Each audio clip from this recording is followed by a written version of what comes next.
Good morning বন্ধুরা, কেমন আছো তোমরা সবাই? আশা করছি সবাই ভীষণ ভালো রয়েছো। আমার চ্যানেলে নতুন আরেকটা ব্লগে তোমাদের সবাইকে অনেক স্বাগত জানাচ্ছি। যারা চ্যানেলটা এখনও সাবস্ক্রাইব করোনি, সাবস্ক্রাইব করে পাশে থেকো। তো সকালবেলা চা বসিয়ে দিয়েছি। এখন চায়ের বাটিটা একটু দেখো তোমরা, দু হাত দিয়ে না দুদিক দিয়ে চিপে দেওয়া যাচ্ছে, কারণ এতটা পাতলা হয়ে গেছে, এত বছরের পুরনো বাটি। তো এই বাটিটায় যেহেতু চা করে অভ্যাস, তাই আর বাটিটা চেঞ্জ করা হচ্ছে না। রোজ ভাবি যে একটা নতুন সসপেন কিনবো, সেটা আর হয়ে উঠছে না। আর সকালবেলা ভাতও হয়ে গেছে, কারণ মিনির বাবা তো সকালবেলা ভাত নিয়ে যায়। তো ভাতটা করে ফেলি, মিনির যখন খাবারটা করি সকালে, সেই সাথে সাথে ভাতটাও করে ফেলি। তো মিনির তো খাওয়া শেষ আজকে সকালবেলা। আর এই বাটিটা দেখো, কাজের দিদি মেজে গেছে, তারপরে দেখো চারিদিকে একটু দাগ ওঠেনি আগের দিনের যে রান্না করেছি সেটার। ডাল বা জল ফুটিয়েছি, কিছু একটা হবে, তো সেই দাগটা এখনও রয়ে গেছে। তাই ভাবলাম নিজে একটু মেজে নিই। নিজের সংসার নিজে যদি একটু হাত না লাগাই, চারিদিকটা কখনোই পরিষ্কার থাকে না। তোমাকে নিজেকে হাত লাগাতেই হবে সংসারে। কাজের লোকেদের ভরসায় পুরো ছাড়া যায় না, কারণ তুমি যতটুকু টাকা দিচ্ছ তারা ততটুকু কাজ করবে। কম করবে, তবু বেশি করবে বলে আমার মনে হয় না। তো সেই জন্য নিজের সংসার নিজে একটু হাত লাগিয়েই পরিষ্কার করে নিই। উনি মেজে যাওয়ার পরেও কিছু কিছু বাসন যদি নিজে দেখি যে পরিষ্কার হয়নি, তাহলে নিজেই মিনির ওটসটা শেষ হয়ে গেছে, তো এখানে একটা ওটসের প্যাকেট নিয়ে এসি। এটাকে খুব ভালো করে এখন আমি শুকনো করে না, মানে একটু ভাজা ভাজা করে নেবো, একটু লাল করে, হালকা একটু ভাজা করে নিয়ে এটাকে গুঁড়ো করে রাখবো। ওটস যে বাচ্চাদেরকে এইভাবে খাওয়াতে হয় সেটা আমি জানতাম না।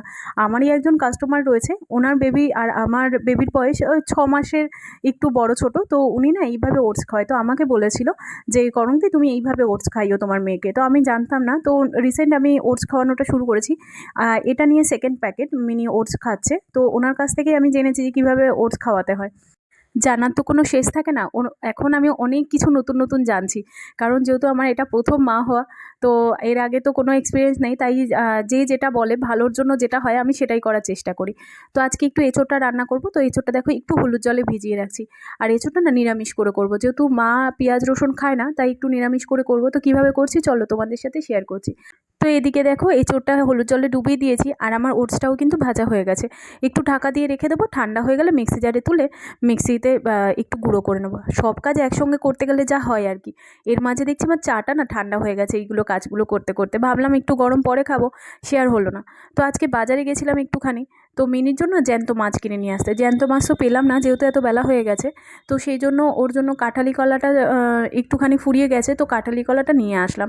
মিনিকে কাঁঠালি কলা খাওয়াই, মাছের সাথে দিই, আর না হলে ডালিয়া করলে ডালিয়ার সাথে ওকে কলাটা দিই। কারণ শুধু যদি কাঁঠালি কলা দিই না, মিনি খেতে চায় না, মাঝে মাঝেই দেখি বদমাইশি করে। তো মাঝে মাঝে দিই, আর না হলে চেষ্টা করি যে কোনো কিছু খাবারের সঙ্গে দিয়ে দিই, যাতে কলাটা ওর খাওয়া হয়। না হলে না ও শুধু মানে কলাটা খেতে চায় না। তো এদিকে আমারও একটু খিদে পেয়ে গেছে, ভাবলাম একটু চিড়ে আর টক দই খেয়ে নিই। গরমের সময় এটা তো প্রতিদিনেরই খাবার আমার, যেহেতু টিফিন করা হয় না, তো এটা প্রতিদিনেরই খাবার। তো এখানে একটু চিড়ে ধুয়ে নিচ্ছি, নিয়ে টক দই দিয়ে খেয়ে নেবো। গরমের সময় তোমরাও কিন্তু বাড়িতে এটা করে খেয়ে দেখতে পারো। কিছুই না, চিনিটাকে জাস্ট একটু ধুয়ে নিয়ে ওর মধ্যে টক দই দিতে হবে, আর একটু চিনি দিয়ে দিতে হবে। চিনিটা আমি একটু বেশি খাই, কারণ টক দই শুধু না আমার কেমন একটা খেতে লাগে, আমি খুব একটা পছন্দ করি না খেতে। মানে টক দইয়ের রায়তা খেতে ভালো লাগে, তবে টক দই ওই মানে শুধু খেতে একদম ভালো লাগে না। তো সেই জন্য চিনিটা একটু বেশি দিই, তবে খেতে বেশ ভালো লাগে। প্রথম দিন তো করেছিলাম, মানে মা এটা বেশি খায়, তো মা বলেছিল এটা খা, কিছু তো খেলি না সকালে, গরম লাগছে, এটা খা। তো প্রথম দিন খেয়ে আমার এত খারাপ লেগেছিলো খেতে, ভেবেছিলাম আর খাবো না কখনো। তবে চিনি দিয়ে তারপরে পরে খেয়ে দেখলাম বেশ ভালোই লাগছে। তো একটু আমি জামাটা চেঞ্জ করে নিয়েছি, কারণ এত গরম লাগছে। আর আমাকে যে সারাদিনে কতবার জামাকাপড় চেঞ্জ করতে হয় তার কোনো ঠিক নেই, কারণ পার্লারে কাস্টমার যদি আসে, যদি আমাকে পার্লারে যেতেই হয় সকালে, তাহলে হয়তো কোনো একটা জামা পরে গেলাম, বাড়িতে এসে আবার সেটাকে চেঞ্জ করে নিই, কারণ পার্লারের জামাকাপড় পরে মিনিকে ধরতে চায় না। তাই এখানে একটুখানি মিনির জন্য খিচুড়ি করব বলে সবজি কেটে নিয়েছি। আর এখানে দেখো এঁচোড়টা সিদ্ধ হয়ে গেছে। এঁচোড়টা হলুদ জলে ডুবিয়ে রেখেছিলাম, তারপরে হালকা একটু নুন দিয়ে সিদ্ধ করে নিয়েছি। আর এঁচোড়টা করব বলে এদিকে আমার আলুটাও ভেজে নিয়েছি। তো আলুগুলোকে একটু ডুবো ডুবো করে কেটেছি, কেটে এভাবে একটু লাল লাল করে ভেজে তুলে নিচ্ছি। যে তেলে আলু ভেজেছি সেই তেলের মধ্যে একটু গোটা গরম মশলা, একটু জিরে, তেজপাতা ফোড়ন দিয়ে দিয়েছি। যেহেতু নিরামিষ করব, তাই একটু টমেটো না দিলেই না মশলাটা হবে না ভালো। তো সেই জন্য একটা টমেটো দিয়ে দিচ্ছি। আর টমেটো আমার বাড়িতে না সারা বছর পাওয়া যায়, কারণ টমেটো ছাড়া রান্নাই করা যায় না। এদিকে তো মানে নিরামিষ খাই, মানে পেঁয়াজ রসুন যেটাতে হয় না, সেটাতে টমেটো না দিলে আমার মনে হয় মশলাটা ঠিক ভালো হয় না। তো এখানে একটা মশলা বানিয়ে নিচ্ছি, দেখো একটু নুন, লঙ্কার গুঁড়ো, হলুদ গুঁড়ো, একটু জিরে গুঁড়ো, আর একটু বেশি পরিমাণে ধনে গুঁড়ো, কারণ জিরেটা আবার বেশি মা খেতে পারে না, মায়ের একটু গন্ধ লাগে। তো সেই জন্য ধনে গুঁড়োটা একটু বেশি দিই, জিরে গুঁড়োটা একটু কম দিই। তো এখানে অল্প একটু জল দিয়ে দিচ্ছি, দিয়ে মশলাটা খুব ভালো করে একটুখানি মিশিয়ে নেব। নিয়ে যে টমেটোটা একটু দেখবো নরম হয়ে গেছে, কড়াইয়ে কিন্তু একটু নুন দিয়ে দিলে টমেটোটা খুব তাড়াতাড়ি নরম হয়ে যায়। যখনই তোমরা কখনো রান্না করবে, টমেটোটা যদি দিয়ে তারপর যদি নুন দিয়ে একটু ঢাকা দিয়ে দাও, দেখবে জাস্ট 1 মিনিটের মধ্যেই মানে টমেটোটা একদম গলে যায়। তো টমেটোটা যে একটু দেখলাম নরম হয়ে গেছে, তার মধ্যে মশলাটাকে না পুরো দিয়ে দিলাম। তো মশলাটা যখন দেখলাম তেল ছেড়ে দিয়েছে, তখন এঁচোড় আর আলুটাকে একসঙ্গে দিয়ে খুব ভালোভাবে মশলাটার সঙ্গে মাখিয়ে নিতে হবে। ফ্ল্যাট বাড়িতে থাকার যে কী জ্বালা, সেটা যারা ফ্ল্যাট বাড়িতে থাকে তারাই জানে। আমার তো একদম পছন্দ না ফ্ল্যাট বাড়ি থাকাটা। কারণ এই দুটো ছোট ছোট রুম, একটা ছোট বাথরুম, একটা ছোট কিচেন, মানে দেখো বড় ফ্ল্যাটও হয়, তবে বড় ফ্ল্যাট কেনার সামর্থ্য তো সবার থাকে না। তো আমাদের মতো মধ্যবিত্ত বাড়িতে ফ্ল্যাট কিনতে গেলে তো ছোটোই কেনা হয়। তো এই ছোট বাথরুমে তার মধ্যে যা গরম পড়েছে, আর ইচ্ছা করলো না আমি বসে না মিনি জামা কাপড়গুলো ধুই। সেই জন্য ঘরেই বসে গেলাম, মায়ের সামনে সঙ্গে একটু গল্প করছিলাম আর মিনির জামাকাপড়গুলো ধুচ্ছিলাম। আর বাথরুমের স্পেসটা আমাদের একটু ছোট, তার উপর মিনির জামাকাপড়গুলো ধুতে আমার 2টো বালতি গামলা সব লাগে। কারণ মিনির জামাকাপড় আমি বাথরুমে রাখি না, একটা গামলা থেকে ধুয়ে আরেকটা গামলায় দিই। আমাদের জামাকাপড়গুলো যেমন কি মানে ধুতে ধুতে হয়তো নিচে রেখে দিলাম, তারপরে জল গামলা নিয়ে আবার দিলাম, তবে মিনিরটা সেটা করি না। যেহেতু বাথরুমের মধ্যে কত মানে জার্ম থাকে, কত মানে বাথরুম পটি তো সবই তো একটা জায়গার মধ্যেই, তো সেই জন্য না আমার রাখতে একদম ভালো লাগে না।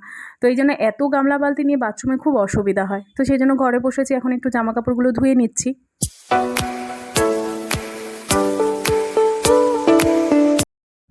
এদিকে দেখো এঁচোড়ের তরকারিটা আমার হয়ে গেছে, নিরামিষ এঁচোড়ের তরকারি। দেখতে কিন্তু দারুণ হয়েছে, খেতেও কিন্তু খুব ভালো হয়েছিল।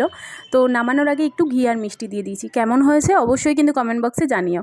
আর মিনি তো ঘুম থেকে উঠে গেছে, তো ওর ঠাম্মিকে বললাম একটু ওকে কলা খাইয়ে দিতে, কারণ সকালে তো আজকে কলা ছিল না, ওকে দিতে পারিনি। তো বললাম এমনি শুধু ওকে খাইয়ে দাও। তবে এই যে দেখো বদমাইশ একটা বাচ্চা, খেতেই চায় না কলা, শুধু শুধু মুখ থেকে ফেলে দেয়। যতটুকু তবু খাওয়ানো যায়, আর দিনের বেলা খাওয়ানোরই চেষ্টা করি কলাটা, যেহেতু ফল জাতীয় জিনিস তো সন্ধ্যার পরে আর ওকে দিই না, মানে 4টের পরে ওর ঠাকুমা একদম ওকে দিতে চায় না। তো সেই জন্য এখন বললাম যে ঘুম থেকে উঠেছে, স্নান করতে একটু দেরি আছে, তুমি এখন কলাটা খাইয়ে দাও ওকে একটু। আমার তো এদিকে অনেক কাজ রয়েছে। তো ঠাম্মি খাওয়াতে গিয়ে মানে ঠাম্মি তো একদম নাজেহাল, খেতেই চায় না। পাখিদের খাঁচার ট্রেটা একটু জানলার সামনে দিয়ে দেবো, কারণ বাইরে গেলে না জানলা থেকে নিতে সুবিধা হয়। একবারে বাইরে থেকে পরিষ্কার করে নিয়ে আসি। আর মিনি জামা কাপড়গুলো কাচা হয়ে গেছে, তো একবারে নিয়ে গিয়ে মেলে দেবো, কারণ এখন যদি না মেলি তাহলে আর শুকাবে না। তো মিনি জামা কাপড়গুলো সকালে মেলার চেষ্টা করি, তবে সেটা আর প্রতিদিন তো হয়ে ওঠে না। তো মিনি জামা কাপড়গুলো মেলে দিয়ে আমি আবার রান্নাঘরে চলে এসেছি। এর মাঝে কিন্তু কাস্টমার এসেছিলো, আমাকে পার্লারে যেতে হয়েছিল। তো পার্লারে গিয়েছিলাম, তারপরে আবার এখন চলে আসলাম রান্নাঘরে।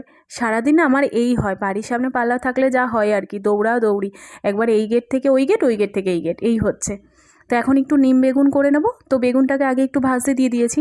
আর নিম পাতা পাশের বাড়িতে গাছ আছে, সেখান থেকে একটু তুলে নিয়ে এসেছিলাম, একটু ভেজে নেব না বেগুন দিয়ে। তো আজকে আমাদের এঁচোড়ের তরকারি আর নিম বেগুন এই রান্না। তো তার মাঝে না আমি যতক্ষণে বেগুনটা ভাজা হচ্ছে, আমি রান্নাঘরটা পরিষ্কার করে নেবো। কারণ দেখো দাঁড়িয়ে থেকে না লাভ নেই। যখন তোমার হাতে সময় কম, কাজ প্রচুর, তখন একদম দাঁড়িয়ে থেকে লাভ নেই।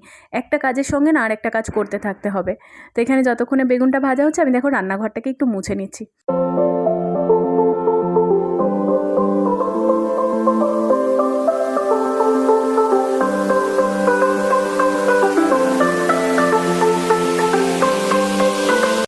রান্নাঘরের রান্না শেষ মানে কিন্তু মস্ত বড় একটা কাজ শেষ। তারপরেই যা হয় আর কি, যে বাসনগুলো পড়ে রান্নার পরে, সেগুলোকে একটু মেজে নিচ্ছি। তো বাসনগুলো মাজার পরে পুরো রান্নাঘরটাকে আমি পরিষ্কার করে নেবো। এখন স্নানে যাব, তো স্নানে যাওয়ার আগে এই কাজটা আমাকে করে যেতেই হবে। আমি কোনো দিন রান্নার পরে রান্নার ঘর না একদম অগোছালো রাখি না, সেটা আমার একদম পছন্দও হয় না। তো দেখো বেসিন থেকে শুরু করে গ্যাস সমস্ত কিছু আমি রান্নাঘরটাকে পরিষ্কার করে নিয়েছি। রান্নাঘর ছোট হোক বা বড়, তাতে কিন্তু কোনো যায় আসে না।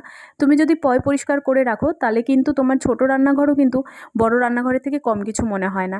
অনেকে ভাবে যে পরিষ্কার করে রাখাটা কোনো মানে মানসিক রোগ। আমি মনে করি যে পরিষ্কার করে রাখাটা কোনো মানসিক রোগ নয়, এটা একটা লক্ষ্মীশ্রী। সেটা হয়তো সবাই বোঝে না, যারা মানে পরিষ্কারে থাকতে পছন্দ করে না, যারা ভাবে ওই যেভাবে হোক চলে যাচ্ছে, তাদের কাছে সত্যি এটা মানসিক রোগ মনে হতে পারে।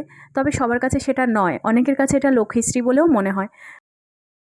তোমাদের কি মনে হয় যে পরিষ্কার করে রাখাটা কি কোনো মানসিক রোগ, না এটা লক্ষ্মীশ্রী? সেটা কিন্তু কমেন্ট বক্সে জানিও আমায়।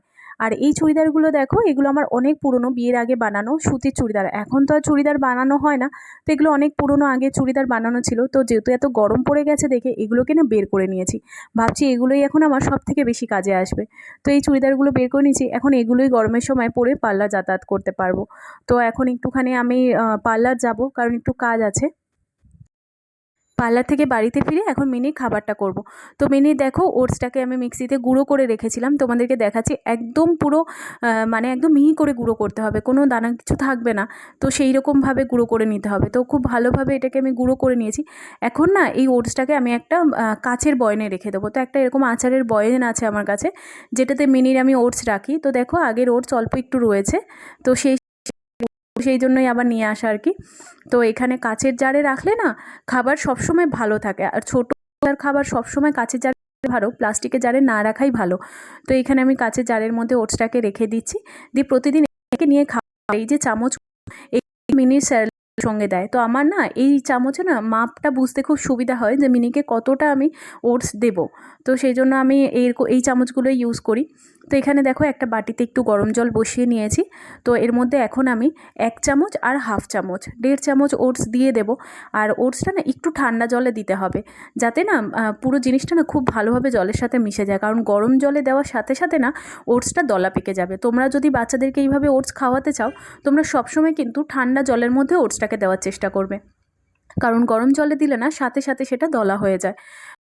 গরম দুধের মধ্যেও কিন্তু ওটসটা দিয়ে খাওয়ানো যায়, তবে আমি এরকম জলের মধ্যে একটু ভালো করে জাল দিয়ে নিই, দিয়ে তারপরে খাওয়াই। আর মিনি যেহেতু ফর্মুলা মিল্ক খায়, তো সেই জন্য আমি এরকম জাল দিয়ে নিই। দেওয়ার পরে যে মিনি ন্যানপ্রো খায়, তো ন্যানপ্রো এখান থেকে 2 চামচ নিয়ে আমি ওটসের মধ্যে দিয়ে দিলাম, দিয়ে দুধটাকেও খুব ভালোভাবে ওটসটার সাথে মিশিয়ে নেব। কিছু ড্রাই ফ্রুটস আমি গুঁড়ো করে রেখেছিলাম, সেগুলোকে এখন এই ওটসের মধ্যে দিয়ে দেবো। তো ড্রাই ফ্রুটসটাকে দিয়ে দেওয়ার পরেও খুব ভালোভাবে মিশিয়ে নেবো। আর হ্যাঁ, ওটস যতক্ষণ হালকা একটু গাঢ় হচ্ছে তখনই কিন্তু নামিয়ে নেওয়া ভালো, কারণ ঠান্ডা হয়ে যাওয়ার পরে কিন্তু এটা অনেকটা পরিমাণে গাঢ় হয়ে যায়, তখন আর বাচ্চাদের খেতেও অসুবিধা হয়। মানে মিনি তো সেটা আর খেতে চায় না অনেকটা গাঢ় হয়ে গেলে। তো একটু পাতলা থাকা অবস্থায় নামিয়ে নেওয়াই ভালো। তো চলো আজকের মতো ব্লগটা এখানে শেষ করছি। যদি ভালো লাগে একটা লাইক করো, কমেন্ট করে জানিও কেমন লাগলো। আর হ্যাঁ, যারা চ্যানেলটা সাবস্ক্রাইব করোনি সাবস্ক্রাইব করে পাশে থেকো। তো দেখা হচ্ছে তোমাদের সঙ্গে নতুন আরও একটা ব্লগে। সবাই ভালো থেকো, সুস্থ থেকো, বাই বাই।